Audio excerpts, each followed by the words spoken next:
Hey, good day. Thank you for joining me again. I'm Adam Dean, writer of An Attempt to Understand on Substack, and I hope you're having a great day today. Oh, I'm having a pretty nice morning so far. The sun is out, so I can't be complaining too much. So, today I wanted to speak primarily around, I suppose, hustle content would be the best phrase for it. That is what the piece on the Substack is about for this week. So, obviously, like I've said before, head over there. And it is quite a personal read, to be perfectly honest, this time. I didn't really intend for it to go in this direction. I just kind of set off wanting to speak about that. I'm finally obviously putting some stuff out there in terms of content, putting some writing stuff on Substack, and I'm feeling really positive for doing that. I've been watching content for years about creating and making money and all of that business.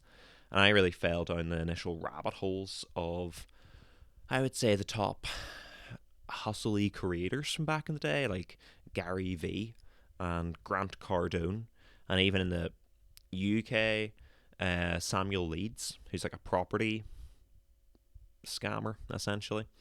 Um, but anyway, it's really just recently that I've fully acknowledged that what was essentially an obsession, an unhealthy obsession with that style of content, and I've just been thinking about kind of the cycles that it would put me in.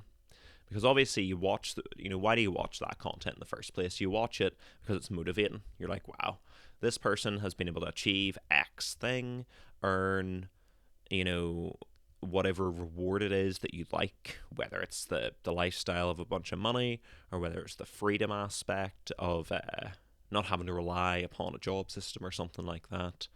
Um, and really, I would just go through this line of I would be motivated and I would feel positive and I'd be like, yeah, let's kick ass.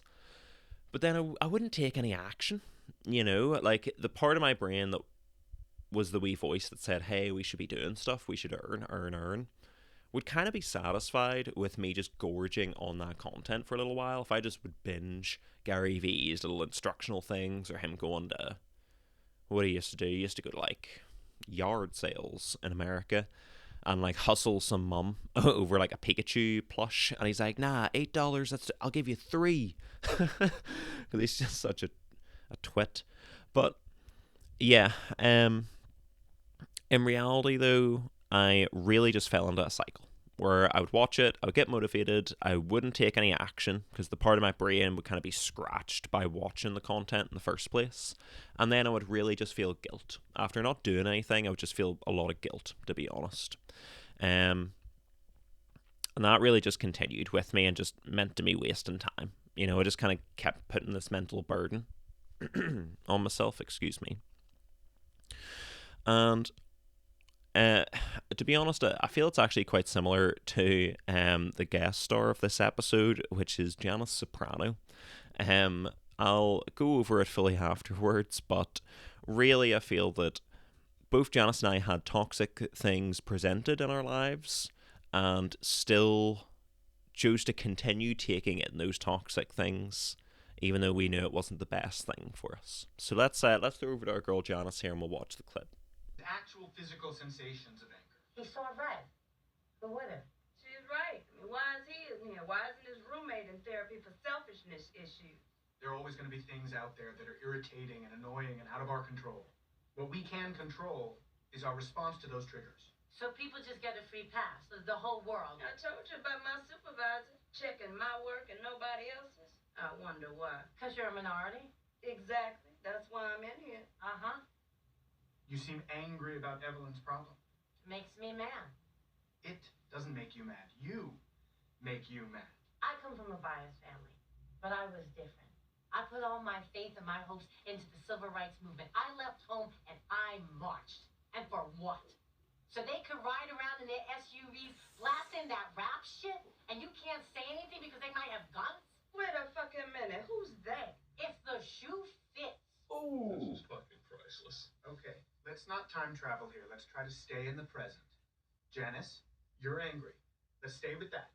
What are your actual physical feelings right now? I'd like to punch in the face. Your hands are clenched. Do you realize that? You're provoking me to make a point, and maybe that's your job, but I don't like it. Look at you. You're not even listening.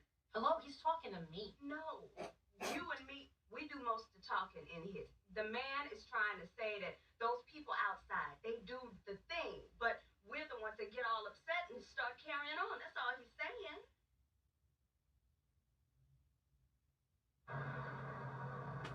I think. Love The Sopranos so much.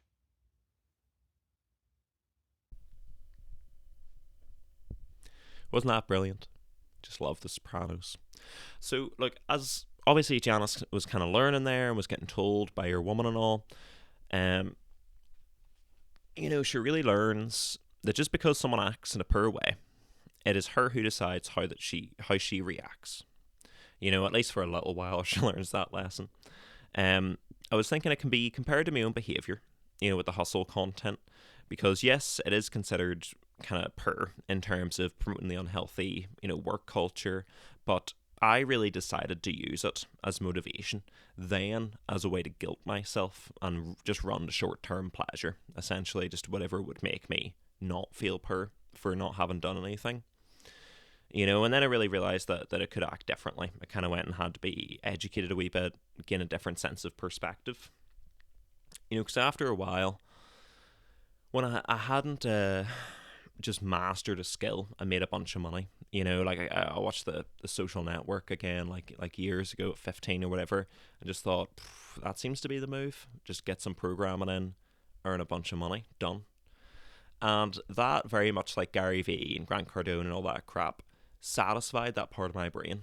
And programming and stuff was an easy answer as well. Like if a teacher or a careers person or a family member was like, oh, well, what are you doing? I could just say, oh, I'm going to do like tech stuff, like programming or whatever. And that was like a good answer. That was like satisfactory. They're always like, oh, well, there's always jobs in IT and blah, blah, blah. And I just never had the actual interest or passion to really get in and do it. Like I tried to start a couple times and I was given resource and stuff, but I just never really like took off with it and got obsessed in the way you would obviously need to be to get those skills. And because I didn't earn a bunch of money off of programming or anything like that, I ended up being 19, needing to move out because I was with my partner at the time and we were both done with living at the constraints of being with our family. And I was like, look, I got to get a job. All of a sudden I was really hit with this reality check. And so I went and just got like a call center job, and then I got extremely depressed. Like I started working in the call center and it was good. Like I was earning money, I was able to pay the bills and stuff, but it was also extremely just my mental health was so low, because I was talking to the public every day and the public is really just give or take, win or lose. You could go 2 hours and feel pretty okay because you're just doing your job, and then you get one person who just sours all of that, So that was really tough for a long time. And I ended up needing therapy and stuff, and I was lucky enough to have a good support system that my mum was very forward with pushing me to go to the doctors and signing me up for help and stuff like that. And I think without that, other person taking the initiative, I wouldn't have really got help. So I was really blessed there, to be honest, that I received help without even needing to really push for it. And I did go to the doctor and stuff, but like that's besides the point. Really, after coming out the back end of that, I learned, I went to therapy and I learned to have an addictive personality, which was certainly a good thing to learn at a young age before I fell down any more scams, because I never paid for any of those people. I never went to Samuel Leeds runs like workshops around the UK, and he uses, and it goes more into this in the article if you fancy reading more, but he uses predatory tactics of creating fake scarcity, around the places. So he'll give a big talk in a hall and say, look, X amount of people's lives have been transformed by property, specifically by me in my process. We only have like 15 slots. And he'll say that to a room of like 40 or 50 people. And he'll say the first people to get down to the back and to literally like hand over money, like cold hard cash or like your credit card, gets a slot. And it creates this fake impression that he's selling something that's going away, which he's really not. He's just incorporating you into like an MLM scheme. So I'm really glad I didn't fall into any stuff like that. And again, this is way before Tate was still sexting men on the internet back when I was watching this stuff. So this is before any of that get into my war room bloke crap, which obviously everyone knows is poor. But if you've fallen down any of those pipelines, or if you've identified with any of that content as like a meal, can I just say that it is the couple bits of sugar that you're identifying with, like seeking identity through an authority figure, because that is missing in your life. Like there's little parts in all of those things, whether it is Tate with his culture war that he's putting forward, or the hustle content with Gary Vee and stuff like that. Usually all of them sprinkle a little bit of truth or like good advice about empathy or business practice or something like that into it, as like little hooks, and then they put the rest of either their ideology or their motivations onto you to take money. But anyway, this is getting a wee bit long, so like to start wrapping up, really what made the change for me was, like I said, I gained a bit more perspective. I stopped taking in all of that content and started processing stuff a wee bit better. I started creating, like I said, writing short stories. I took a writing class, started writing poems, and I've started to put stuff out on the Substack, which is making me feel really positive. So I'm thankful that I finally started. And hopefully now I'm kind of motivated. I continue being motivated by this progress. Obviously, it's not all about motivation. Shout out, Jacko, the big seal guy, the box head. It's all like discipline, man. Can't count yourself to be motivated to get out of bed and all that. So yeah, fair enough. A lot of it is about discipline. You can't just feel motivated all the time, and that's real. But we also need to be careful where we seek our motivations from and what we're really getting from it. Because again, I think I really used all of this content as a measure to guilt myself. And once I got into the job, and again, the article goes further into this, once I got into that call center job, I still watched the content, but it wasn't motivating me anymore. It was just acting as like a switch to hit myself with, because it was like I was watching the lane I wasn't taking, and I just felt poor about it all the time. But I'm feeling much better now, which is the whole point of this video. So, if you've made it through with me, take a wee breath, because that was a bit heavy. And let's have a wee think. If you're stuck in the loop, really it's just beginning to any degree that will break that loop, which is not a new message. That's like 1 billion times repeated on YouTube, especially in the art area, the life of RZA girl or whatever.